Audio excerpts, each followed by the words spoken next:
19 मार्च को शंभू बॉर्डर और खनौरी बॉर्डर पर किसानों के आंदोलन को पंजाब पुलिस ने उठवाया था। आज हम 25 मार्च को उसके बारे में बात कर रहे हैं। तकरीबन 6 दिन बीत चुके हैं।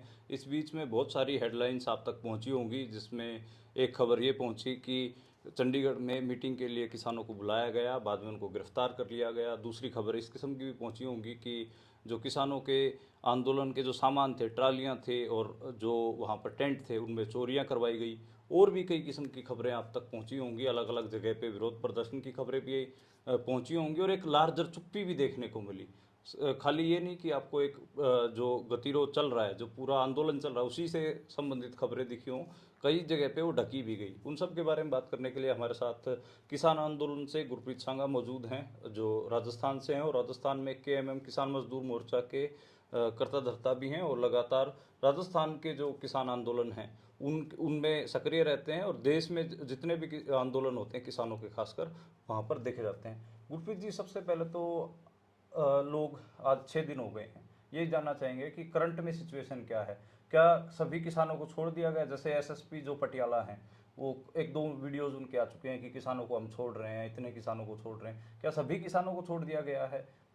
एज ऑन 25 तारीख शाम तक सभी किसानों को नहीं छोड़ा गया है। 56 जो टॉप लीडरशिप है किसानों की, वे अभी भी जेल में हैं। एक नई डेवलपमेंट मनदीप जी अभी अभी हुई है कि पहले सारे अधिकतर मेजॉरिटी पटियाला जेल में बंद थे, लेकिन अभी शाम से उनको बड़े बड़े नेताओं को, मनजीत सिंह राय को, पंधेर साहब को, काका कोटड़ा को, इन सबको अलग अलग जेलों में शिफ्ट किया जा रहा है। जबकि रात तक खबरें ऐसे आ रही थी कि आज शाम तक छोड़ दिया जाएगा नेताओं को, कि अंबाला के कुछ नेताओं को छोड़ा गया, लोंगोवाल गुट के कई नेताओं को छोड़ा गया, लेकिन अभी भी 56 सीनियर नेता अंदर हैं, सारे सीनियर नेता, और वे अब अलग अलग जेलों में ट्रांसफ़र कर दिए गए हैं। हाँ जी।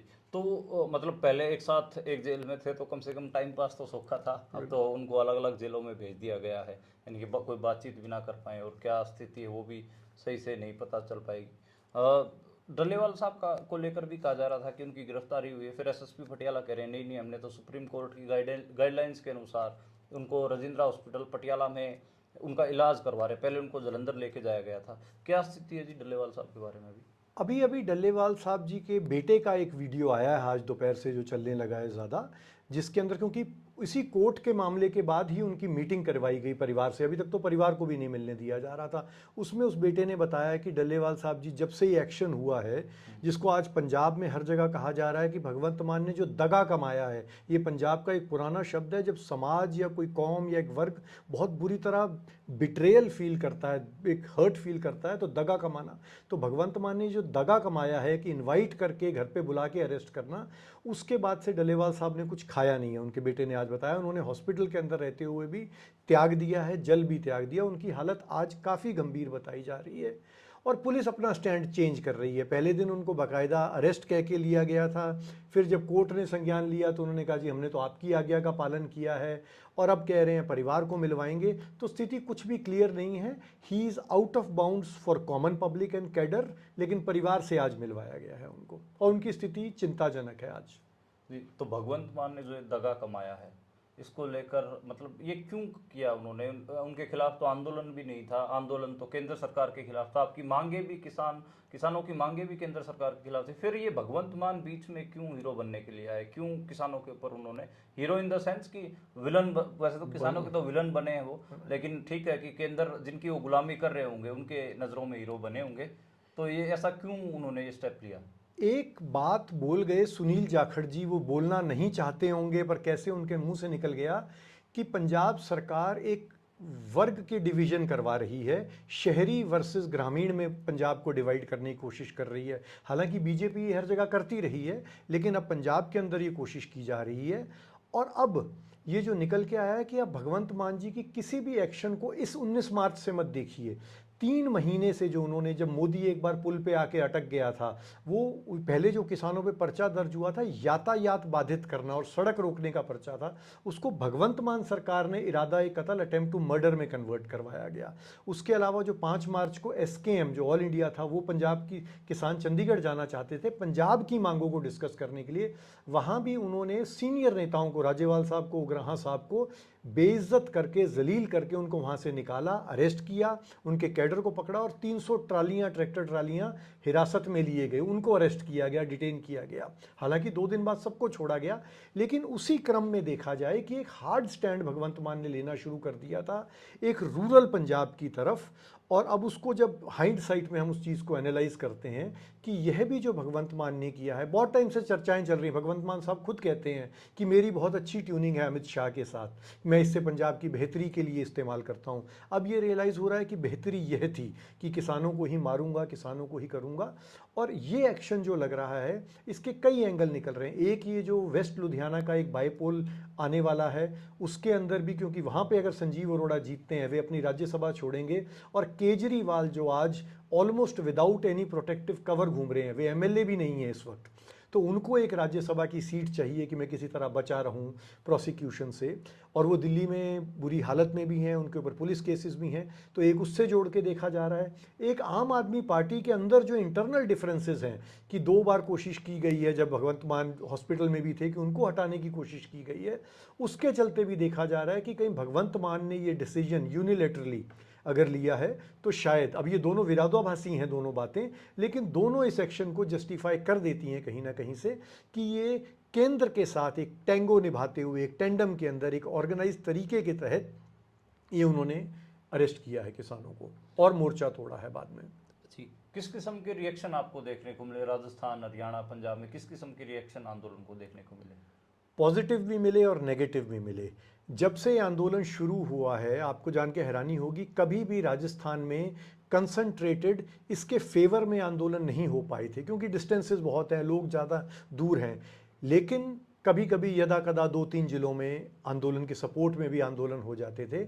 लेकिन कल का आप देखिएगा, 13 जिलों के अंदर, राजस्थान के अंदर भगवंत मान का पुतला फूंका गया है, क्योंकि ये जो सेंटिमेंट है कि किसानों के साथ धोखा हुआ है, ये जो किसान आंदोलन गुडविल जितनी जनरेट नहीं कर पा रहा था एंड में, उससे ज़्यादा गुडविल इस किसान आंदोलन के प्रति अब लोगों में बनी है, ये देखते हुए कि बहुत बड़ा धोखा किसान वर्ग के साथ किया गया है, कि सभी तरह की पॉलिटिकल पार्टियां मिल गई हैं एक दूसरे से, इसमें मिली भगत सब तरफ साबित हुई है। तो राजस्थान में बड़े अच्छे रिएक्शन आए हैं। पंजाब के अंदर भी यूनियन के कैडर के अलावा, जितनी यूनियंस शामिल थी, नहीं शामिल थी, उनके कैडर के अलावा आम लोग भी इसमें पुतला फूंकने में और विरोध करने में आए। लेकिन जैसे मैंने कहा, मिक्स्ड रिएक्शन। जो लोग, जो पत्रकार, जो सिविल सोसाइटी, जो पिछले किसान आंदोलन के सिर पे जिंदा हुए, जो उसके सिर पे खड़े हुए, जो आज जिसको कहते हैं मोनेटाइजेशन करने की औकात रखे बैठे हैं, उन लोगों के मुंह में दही जम गया। उन लोगों ने नेगेटिव पॉजिटिव छोड़िए, एक इनडिफरेंस दिखाया। आज आप बड़े बड़े यूट्यूबर्स हैं, बड़े बड़े ब्लॉगर्स हैं, बड़े बड़े ट्वीट हैंडल्स हैं, जिनके एक्स हैंडल्स हैं, आप उनके अकाउंट्स पे जाके स्क्रॉल कीजिए मनदीप जी, आप 25 तारीख से उल्टी गिनती शुरू कर दीजिए और 19 तारीख की दोपहर से देख लीजिए, किसी एक ने उसके ऊपर डिटेल्ड ट्वीट नहीं डाली। और अभी तो मैं डिटेल्ड कह रहा हूँ, आपको लगेगा इन 10 बड़े नामों में से 9 ने तो कोई एक, जब किसानों के आशियाने उड़ाड़े जा रहे थे, जो सरकार की मलक भगत से उनकी ट्रॉलियाँ चोरी की जा रही थी, उनके जो उन्होंने 13 महीने तक अपना एक आशियाना बसाया था, उसको उजाड़ा जा रहा था बिना नोटिस दिए, पुलिस की मौजूदगी में जो लूट मचाई जा रही थी, उसके वीडियो तक आगे नहीं शेयर किए गए हैं। So which brings us to the question, क्या ये एक ऑर्गेनाइज्ड चुप्पी है? क्या जो लोग किसान आंदोलन से ही पैदा हुए, किसानों के बच्चों ने ही अपना 1.5 GB डेटा, जिन जिन के पत्रकारों पे मैं नाम भी ले लूँगा, अब जुबेर हैं, जुबेर के लिए कहीं जुबेर माइनॉरिटी की आवाज़ उठाते हैं, परसिक्यूटेड की आवाज़ उठाते हैं, किसानों के बच्चे उनके लिए उठाते थे आवाज़। लेकिन जुबेर के हैंडल पे मुझे, correct me if I wrong, अगर उनकी कोई, उन्होंने बड़ी बात की हो, कोई बड़े प्रोग्राम किए हों, कोई बड़े वीडियो सरकार के खिलाफ, वो फैक्ट चेकिंग बड़ी अच्छी करती हैं, उन्होंने वो की हो, नहीं की है। श्याम मीरा सिंह ने, मैं देख रहा था, वो हमारे साथ बहुत कांटेक्ट में रहा करते थे और बहुत हमारे वीडियोस को शेयर करते थे, हमारी रिपोर्ट को जनता तक पहुंचाते थे। लेकिन एक सन्नाटा है जो एक किसान वर्ग का, किसान का बच्चा होने का दम भरते हैं, जैकी यादव हैं। अब मैं इसलिए कह पा रहा हूं कि ना तो हमारा कोई किसी मीडिया लॉबी से हमारी कोई एसोसिएशन है, लेकिन इन लोगों के साथ हमारा एक अनलिखित सा संबंध सा था। हम इनकी बातें करते थे, ये लोग हमारी बातें करते थे। किसी पत्रकार के साथ, इंडिपेंडेंट पत्रकार के साथ, जर्नलिस्ट के साथ कभी धक्का होता था, अन्याय होता था, हम लोग उसकी बात उठाते थे और हम लोग सिविल सोसाइटी की बातें उठाते रहे हैं। लेकिन आप नोट कीजिए सिविल सोसाइटी के मुंह में भी बिल्कुल जैसे किसी ने जिप लगा दी हो। बहुत कम सिविल सोसाइटी ऑर्गेनाइजेशंस आजकल, जिसको लोग खैर गलत सही का मैं नहीं जानता, एनजीओ गैंग कहने लग गए हैं, उस गैंग से भी कोई आवाज़ नहीं उठी है। पत्रकार, जैसे आपने जो ट्विटर और सोशल मीडिया इन्फ्लुएंसर्स की जैसे आपने बात की, मैं पत्रकारों का भी बता देता हूँ। पत्रकारों में भी मैंने 20 पत्रकारों को मैसेज भेजे होंगे, सीन हो जाते हैं मैसेज, कोई जवाब नहीं आ रहा।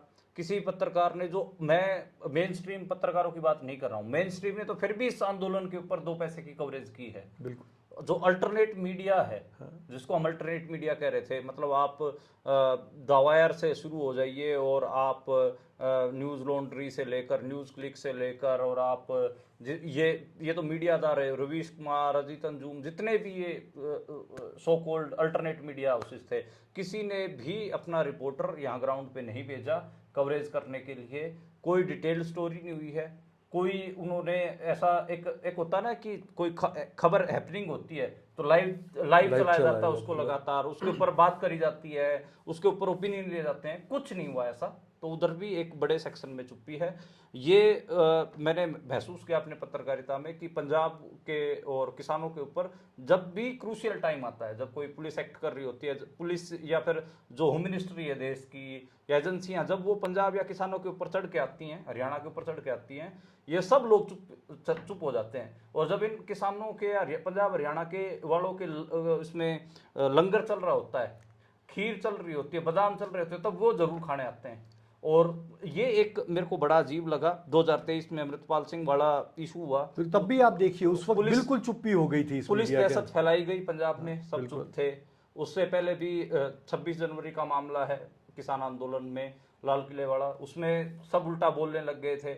उससे पहले भी मैं आपको 10 ऐसी चीजें गिनवा दूंगा जहां पे जब जरूरत पड़ती है, जब भाई आप मतलब पंजाबी में क्या होता है, बंदे दा तां पता पैंदियां च जड़ा बंदा पैंदियां च खड़दागा ओदे पता लगदा, हाँ ओदा पता लगदागा। तो जब मतलब मुश्किल पड़ती है किसानों पे, हरियाणा पंजाब पे, या फिर देश के किसानों के भी अगर हम बात कर ले, तो ये लोग एकदम साइलेंट हो जाते हैं। ये मेरे कभी समझ में नहीं आया। नहीं, बिल्कुल सही है। इस आंदोलन में भी अगर वो लंगर और मालपुए खाने की बात है और पिज़्ज़े खाने की बात है तो वो ज़रूर आएंगे, लेकिन आप नोट कीजिए इस आंदोलन में भी जब चाहे डलेवाल साहब भूख हड़ताल पे बैठे तो अपनी टीआरपी बढ़ाने के लिए यही ऑल्टरनेट पत्रकार, अब अचानक से अंजीत अंजुम जी का अकाउंट हैक हो जाता है। तो चलो मान लीजिए उस दिन हैक हो गया, 2 दिन हैक हो गया, उसके बाद कोई डिटेल्ड रिपोर्ट आ गई हो, कोई ऐसी डिटेल्ड रिपोर्ट नहीं आई है। जो अपने आप को कर्णधार मानते हैं रवीश कुमार, वो उन्होंने इसके ऊपर कोई बात नहीं की है, इसके ऊपर 2 दिन में नहीं कर सकते। मान लीजिए कई जर्नलिस्ट इन्वेस्टिगेटिव हैं, वो 3 दिन बाद उसके ऊपर स्टडी करके कुछ डिटेल्ड करना चाहते हैं, ऐसा कुछ नहीं आया। हाँ, जब 100-100 लोगों का निहत्था जत्था जब शंभू बॉर्डर पे जाता था, 5-5 की अंतड़ियाँ फटती थी, आंखें जाती थी, उस वक्त ज़रूर आ जाते थे पत्रकार कवर करने। लेकिन अब लग रहा है कि शायद वे उस वक्त भी अपनी टीआरपी के लिए आते थे, ना कि पंजाब के ऊपर, इस किसान मोर्चे के ऊपर होते हुए आतंक और किसान वर्ग के ऊपर होते हुए जो अत्याचार हो रहा है उसको दिखाने आते होंगे। ये जिसको अंग्रेजी में शब्द है बैफलिंग है, ये जो चुप्पी है हैरानदायक भी है और एक बैफलिंग है। इससे रियलाइज़ हो रहा है कि जो बड़े चिंतक शब्द यूज़ करने लग गए थे कि एक इंडिया बट चुका है, अब इंडिया और भारत का डिवाइड इतना हो चुका है कि भारत के सिर पर ये मीडिया, ये वर्ग, ये इंडस्ट्री, हर कोई आज बड़ी से बड़ी महिंद्रा जैसी जो इंडस्ट्री है वो रूरल भारत के सिर पे चलती है। लेकिन आज जब वो रूरल भारत के लिए आवाज़ उठाने की बात होती है वो इंडस्ट्रियलिस्ट भी चुप हैं, और जिनसे खैर उम्मीद भी नहीं थी, लेकिन जिनसे उम्मीद थी, जो पत्रकार किसानों के बच्चों में, बार बार बोलता हूँ, रोज़ अपना 1.5-2 GB जिन्होंने खर्च किया है इनको उठाने के लिए, जिनके साथ एक सांझ मानने लग गए थे हम लोग, उन लोगों ने इस बार धोखा दे दिया है। जी गुरप्रीत, ये तो जो मिक्स्ड रिएक्शन जो आपने बात की, और उसमें एक अच्छाई ये भी दिखी कि पंजाब, हरियाणा में, राजस्थान में बहुत डीसी दफ्तरों के ऊपर धरने प्रदर्शन भी किए, बुजुर्ग और किसान हो गए, और जो गांव के, जो देहात के नौजवान हैं वो सक्रिय दिखे, उन्होंने अपनी एक पीड़ा कहने की कोशिश की। चलो दूसरा एक पक्ष है, उसके बारे में भी आपने बात की, लेकिन सवाल ये है कि अब आगे का रास्ता क्या है? लोग क्या इस आंदोलन को ख़त्म समझें, या मतलब आगे कुछ आपको दिख रहा है चीजें? देखिए जी, पहले तो हमें डिसएसोसिएट करना पड़ेगा। हाँ। एक आंदोलन को और मोर्चे को, दोनों एक दूसरे से जुड़े हुए हैं लेकिन दोनों अलग अलग चीजें हैं। आंदोलन एक सतत प्रक्रिया है, जो एक संघर्ष सतत है, एक कॉमन लाइन है। लेकिन मोर्चा उस जगह का नाम होता है, उस जगह को कहा जाता है जहां बैठ के वो आंदोलन लड़ रहे थे। बिल्कुल आपकी बात सही है, लोगों की भी बात सही है कि एक सेटबैक तो है। यहाँ मैं बोलूँ कि हमें कोई फर्क नहीं पड़ा, वो बात बेमानी होगी। हमें फर्क पड़ा है, लेकिन चलते संघर्ष में 26 जनवरी भी तो एक सेटबैक ही था, जब उसके बाद शाहजहांपुर बॉर्डर पर आकर उन्होंने टेंटों में आग लगा दी थी और सिंगू बॉर्डर से भी वापस जाती हुई ट्रॉलियों को लूटा जा रहा था, टीकरी बॉर्डर से वापस जाते वालों के ऊपर पथराव हो रहा था। तो उसी तरह, लेकिन उसके बाद किसान वापस बाउंस बैक किए और आंदोलन का स्वरूप हमेशा बदलता है। ये भी एक बात है कि हम सरकार की पिच पर, सरकार हमारी पिच पर नहीं खेलती है, हम सरकार की पिच पर नहीं खेलते हैं। अब वैसे ही इस आंदोलन का स्वरूप बदलेगा। अब इस आंदोलन में एक जो किसानों में, अब हम कहेंगे, गलतफहमी फैल गई थी कि हम सिर्फ एक बीजेपी के खिलाफ लड़ रहे हैं, तो अब तो ऐसा लग रहा है कि हम शायद पॉलिटिकल सिस्टम के खिलाफ लड़ रहे हैं। उस सिस्टम में पक्ष विपक्ष सभी शामिल हैं। हाँ ठीक है, अगर आप उसको काउंट ऑफ करना चाहते हैं अलग से, तो कांग्रेस के और भारत आदिवासी पार्टी के सांसदों ने उसकी आवाज़ उठाई संसद के अंदर और उनकी तरफ से कई वक्तव्य भी आए हैं। लेकिन आम आदमी पार्टी का तो जो लोकल कैडर था, बाद में अभी निकल के आ रहा है, इन्वेस्टिगेशन होगी, पुलिस ने भी अपना दल बताया है कि जो ट्रॉलियां चोरी हुई हैं आंदोलन स्थल से, और इसके पीछे मैं दोबारा एक बात, लोग इसको आप मात्र चोरी की तरफ मत मानिए, ये सरकार की तरफ से एक डेटरेंस का प्लान था। क्योंकि एक जो बड़ी बड़ी ट्रॉलियां आंदोलन के अंदर हैं, ये ट्रॉलियां सारी 2.5 लाख, 3 लाख, 3.5 लाख की ट्रॉली है। तो सरकार की ये मंशा थी कि ये ट्रॉलियां अगर उठा ली जाएंगी, गुम कर दी जाएंगी, चोरी कर दी जाएंगी, खुर्द-बुर्द कर दी जाएंगी, तो 10 दिन तक तो मोर्चे में हमारे खौफ से कोई किसान आएगा नहीं, और उसके बाद किसान अपनी ट्रॉलियों पे किसान आंदोलन की कॉल पर लेकर नहीं आएंगे। लेकिन 1 घंटे के अंदर अंदर ही, मनदीप, एक आप पत्रकार थे वहाँ पर, एक संदीप थे पंजाब वाले, उसके अलावा मुझे और कोई मेन स्ट्रीम और पैरेलल वाला पत्रकार वहाँ नहीं दिखा। होंगे एक आधे, तो मैं जानता नहीं हूँ। वहाँ पे मारा गया वुमेन कार्यकर्ताओं को, लेडीज़ कार्यकर्ताओं को, वहाँ पे बहराम के जी के साथ बहुत तशद्दुद की गई एसएचओ शंभू द्वारा। लेकिन उसके अलावा जो ऑर्गेनाइज तरीके से, एक बेसिक पुलिस जिसने मैनुअल पढ़ा है वो उसका जानता है कि जब पुलिस ऐसी कोई कार्रवाई करती है, आजकल उसकी वीडियोग्राफी होती है उस स्थल की। आप एक स्मैक ड्रग स्मगलर के घर भी कार्रवाई करते हैं तो उसके घर में जो सामान पड़ा है उसकी पूरा हिसाब बनना, उसकी इन्वेंट्री बननी, इसकी रिकॉर्डिंग होनी, और बाद में उसको संभाल के रखने की जिम्मेदारी, उसको माल खाने में ले जाया जाता है, उसको थाने में खड़ा किया जाता है, ये सरकार की, पुलिस की जिम्मेदारी होती है। यहाँ पुलिस ने वो सामान उठवाया है, रात को उनकी नज़रों के सामने हुआ है। ये मतलब गुरप्रीत, मैं और जो संदीप सिंह थे वो तो इस बात के गवाह रहे, हमने वीडियो भी रिकॉर्ड करे, बाद में ग्रुपों में भी शेयर किए। मैं और संदीप सिंह, जब हमने उन लोगों को पहचाना भी, क्योंकि हमने कुछ माइनिंग की स्टोरी यहाँ से की है, बहुत सारे माइनिंग वाले ट्रैक्टर थे, बहुत सारे ऐसे जो इलीगल काम करते हैं, जो पुलिस के साथ मिलकर इलीगल काम करते हैं, वो लोग किसानों के टेंटों को, किसानों को ट्रॉलियों को लूटने के लिए आए हुए थे। संदीप ने और मैंने ऐसी कुछ वीडियो शेयर भी कर दी हैं सोशल मीडिया पे। कुछ लोगों का हमने पता भी लगाया। संदीप तो थोड़ा और भी एग्रेसिव थे। संदीप ने तो गांव, जो जिन जिन गांव के वो लोग थे, उन गांव में फ़ोन कर करके उन लोगों को का और भी डिटेल निकलने तक गया। उसको, मतलब संदीप को तो प्रॉपर शांत करना पड़ा, बहुत एग्रेसिव हो गया था संदीप तो। उसमें हमारे कारता भी मनदीप, आप जानते हो गुरमनीत मांगट, जो कि लखीमपुर के केस के सुप्रीम कोर्ट प्रोटेक्टी हैं, वे भी अपना सारा रिस्क लेते हुए, तेजवीर सिंह जो भारतीय किसान यूनियन शहीद भगत सिंह के नेता हैं, वो ट्रॉलियों की, अब आप एक गांव में, आप रूरल माइंडसेट समझिए, गांव में ट्रॉली छुप नहीं सकती है। जिसने भी ये सोच के किया है कि ट्रॉली छुप जाएगी, गांव में, हर किसी गांव वाले को पता होता है इस गांव में कितनी ट्रॉली हैं, किसकी ट्रॉली हैं, किसके ट्रॉली में कितने मन अनाज आता है, एक एक चीज़ पता होती है। तो ये बहुत ही बेवकूफ़ी भरी हरकत थी, लेकिन इसके पीछे उनकी इच्छा ये थी कि भूल जाएंगे, किसान आएंगे ही नहीं इस तरफ। वो आए, अपनी ट्रॉलियां पकड़ी, इनके ऊपर हमला किया गया आपके कार्यकर्ताओं द्वारा, वहाँ स्मैकियों द्वारा, ड्रग माइनिंग, वो जो माइनिंग माफिया है उसके द्वारा तेजवीर सिंह को पकड़ के उनको मारपीट की गई, उनके ऊपर बहुत गुम चोटें आई हैं, उनके ऊपर ईंटें मारी गई हैं। लेकिन अगर कोई सोचता है, वापस आपके सवाल पे आते हुए, कि कहीं आंदोलन खत्म कर दिया गया है, तो इससे तो पंजाब के अंदर अब बीजेपी जाने, हमारा जो उनके साथ सेंटर में चल रहा है, भगवंत मान सरकार does not realise right now what mess it has put itself into. Bhagwant Mann साहब को अभी तक रियलाइज नहीं हो रहा होगा, या जिस पावर्स ने भी भगवंत मान से ये करवाया है उनको आज भी ये रियलाइज नहीं हो रहा होगा कितनी बड़ी उन्होंने गलती कर दी है। और ये पंजाब को दूसरी स्टेटों की तरफ ना लें कि आज दबा दिया है तो यहाँ दबा के रख देंगे उनको।